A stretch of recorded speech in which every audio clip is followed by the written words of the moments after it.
Heyo. Put the camera down out here.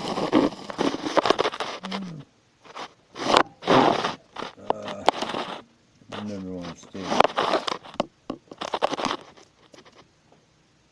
I think that's good. Let's go back a little bit. Alright, I think it's good. Anyway, good morning. Alright. Oh yeah, I started smoking again. Alright. Bad habits. Bad smoking, drinking coffee, drinking beer. Alright, so this morning I wanted to talk about the significance of life. Right? Everybody has their own way of thinking and believing. Alright, a lot of people believe in God. A lot of people believe in Christ. A lot of people believe in Vishnu. A lot of people believe in Buddha. Right? Some people believe in the devil. Right? Other people believe that life at large is what's most important. Me, I tend to look at it like this. In the book, it says that we were given a gift, like the gift of life. Right? Now, in a lot of traditions, right, that is the central point of what they believe. Right? Here, I'll give you an example, like the Sufis. I don't know if you've ever heard of the Sufis, but the Sufis are the mystical believers of Islam. Like the Christians have mystics. Sir Thomas Aquinas was one of the greatest ones. Thomas Merton was another mystic for the Catholics.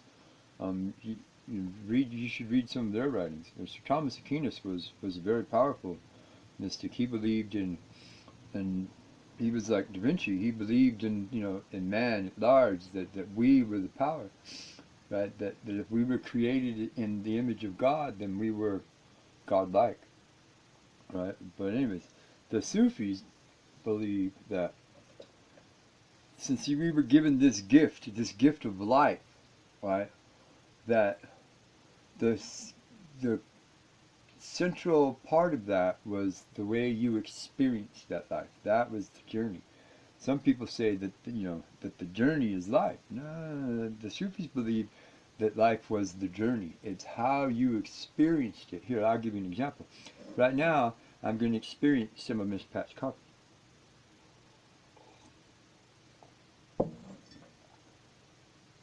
Oh, it's so good.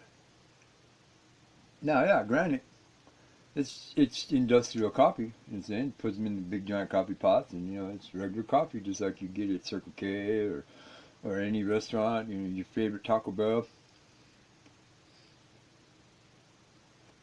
But because Miss Pat, the owner of this establishment, because she puts so much into what it is that she does, right? She goes a couple of steps farther, and she makes sure that all of the pots are clean, that the coffee machine itself stays clean. I've only been here a little over 2.5 weeks, and I've seen her cleaning the machine twice already, right? Because Miss Pat feels that the customers that come here, and people come here from all over the world, excuse me, that they are the people that keep this place alive. It's not us. We're the caretakers of this little piece of dirt. I'm Friday. I do everything. I have done everything from change a toilet seal all the way up to this morning. I'm going to put an air conditioner unit in my little trailer. Gave me a brand new one yesterday. We were digging around over there in a little shed over there, and Cody, the grandson, looked around, and over in the corner was a brand new air conditioner still in the box. It still had the straps around it. And he looked up at me, and he said, "Hey," he said, "you got a cooler in your little trailer?" And I said, "No, not yet." I said, "But it's not really that hot." He goes, "Well, here," and he handed me this brand new little air conditioner and said, "Put this in your trailer." And then I said, "Okay." I'm not going to say no. None of you would say no. Brand new air conditioner, right? So I carried it over there to my little trailer, and I set it down on the ground. And a few hours later, my boss, Scott, came along. I was standing over there. I was putting something up on the side of the trailer, and he drove it up in his truck, and he looked down, and he said, "Oh, I see you got that little air conditioner." I said, "Well, I didn't really get it." I said, "Cody gave it to me." He says, "Well," he says, "put it in your trailer." Okay, that's two people now that have given me permission, right, to do this. Now, normally I wouldn't ask. I don't normally ask for much, right? Because the way my life works is if I want something, I know how to go out there and get it, and I'm not going to steal it, and I'm not going to rob you for it, but I'll find a way to hustle it up. And that was the Sufis' idea of life. It was how you experienced your journey and how you interacted and how you felt about yourself. Now, Idris Shah was a gentleman who was from Afghanistan, who turned out to be one of the leading Sufis of this time. He died a while back, and he wrote literally hundreds of books about the Sufi traditions and about life and about how to experience things. And he told stories and he wrote parables, and he took all of the old Sufis, guys like Rumi, who in the beginning, in the 12, the 13, 1400s, right, the mystics, the Sufis, they were mostly poets. And they wrote prose, and they wrote prose, explaining how they felt and trying to put down in words the things that they felt were important in life, right? Well, in this day and age, right, we tend to, as humans, we tend to overlook the importance of our experiences, right?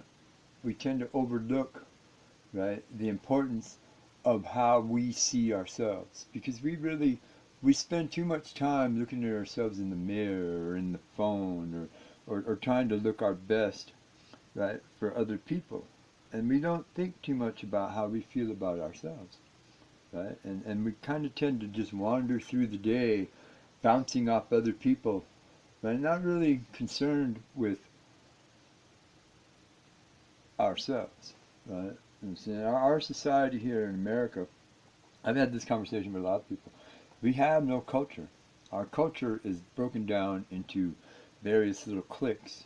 Either you're a goth, or you're a punk, or you're a skater, or you're a cowgirl, or and there's so many different cliques and different genres of life in our country that we have no semblance of a homogeneous culture.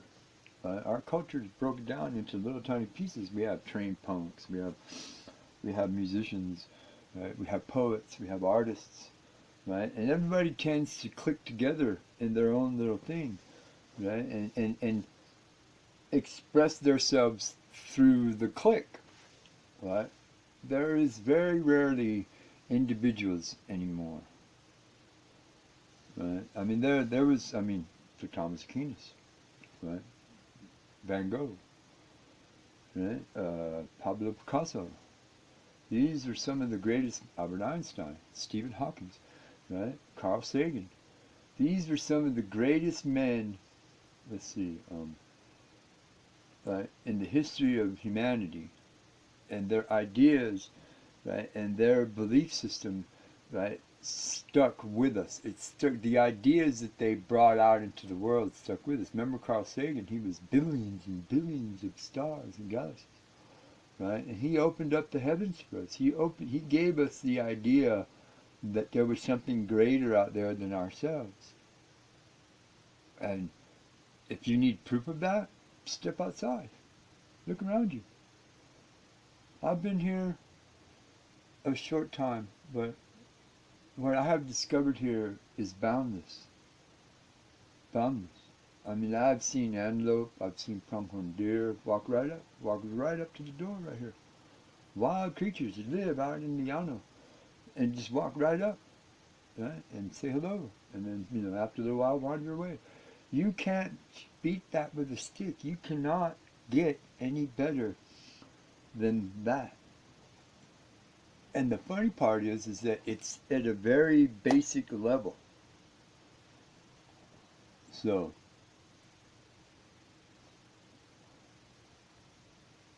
the next time that you're stuck and you're angry or you're upset or you're sad, right? Or you're not feeling exactly, you know, feeling disabused, right, by your fellow man or your friends or even somebody in your family. There's no sense in wasting your energy on getting angry because that experience tends to lead you down the road to hate. And hate is the most powerful force besides water in the known universe. Right? And the bad people want you to be angry. The good people don't understand what anger is because there's no sense in it. There's no sense in being upset over something trivial. Like, where's the coping saw? Well, I don't know where the coping saw is. What do you mean you don't know? You're the one that had it last. Right? And then you get all upset because you can't find the coping saw. Well, you know what? If you go look for it, you'll probably find it. Right? Instead of standing there being upset about the whole thing and trying to throw it on the somebody else, right? Take your own responsibility. Take responsibility for what it is that you do. Right? Because no one else is. No one else is going to take responsibility, even if it is their fault. They're still not going to jump up and say, "Oh, I did it. I'm responsible." But if you do stand up and you do take responsibility for your life and your actions, right? Slowly over time, you will become a better person, right? And through that mechanism, right, it was spread out, right? And maybe some of the people around you, some of your friends, some of your family, some of the people that you don't even know will take a key from that, and they will slowly become a better person. Right? Now, I ain't nobody. I'm just a guy, right? And I've gotten literally hundreds of comments of people telling me, "Hey man, you're a cool guy. Hey, I'd like to hang out with you. Hey, blah, blah, blah, blah."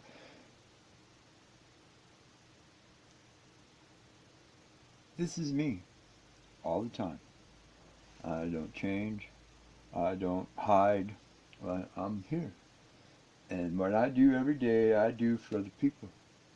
I mean, today's my day off, it's Sunday, right? And I just came from the kitchen over there, and I asked Miss Pat and Betty, right, and said if there was anything that I could do for them today. And they both they both looked at me and smiled. And Miss Pat was the one that said it. She goes, "Brian," she said, "today's your day off." Right? And I'm like, so? Doesn't mean I still can't do something for you. Doesn't mean I still can't dump the trash or mop the floor or slice some tomatoes for you. It doesn't mean that I can't. Right? It just means that, the way I see things, it just means that I'm not getting paid. Well, you know what? I would do this job for free because it makes me happy. It makes me feel good about myself. It makes me feel good about doing something for somebody else who, not necessarily because they can't do it for themselves, it's because maybe sometimes they don't have the time, or maybe sometimes they have too much other stuff to do, or maybe sometimes they just don't remember that this needs to be done. Because everybody has their own way, their own system. Right? If I could come along and I can jump right in and I can fill up your coffee cup, or I can slice some tomatoes, or I can make you smile, right? Then I feel better. I'm a better person by half today because I pushed out there, right? That feeling, that belief that humans basically are good people. Yeah, I've said this before. That the main reason why I took off on this journey with Anonymous was people. Because I lived in the city. I lived in one of the largest cities in America for too long, right? And I fell into my own trap where I let other people determine and dictate what it was that I thought, or what it was that I felt, or what it was that I did during the course of every day. And I lost sight of myself. I lost sight of who I really was. Right? It's only taken 2.5 weeks for me to come back to who I am. Right? Now in some cases, right, that's 2 weeks too long. In other cases, right, it takes weeks, months, sometimes years for people to find who they truly are. I didn't find myself here, right? I ended up finding the place that needed me more. And through that, right, I have come back to myself. Right? Now, I'm going to bring this around and close the circle here. Right? Oh. Once you understand, right, that your life is just a series of challenges, right, and that every time you overcome one of those challenges, you have to be very mindful. You have to be very, very mindful, because all you gotta do is turn around and look behind you, and there are 100 trillion more challenges waiting for you. And you're not gonna win them all, right? Some of them are gonna slap you down to the floor and hold you there. So you have to learn to be choosy and picky, right? And careful about which challenges you choose to try to overcome, because sometimes the challenge will win. And then you're going to beware. You're going to be angry, you're going to be upset, you're going to be one of those people that just doesn't enjoy what it is that you have.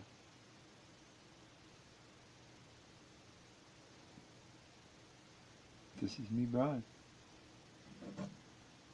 drinking coffee. Thank you.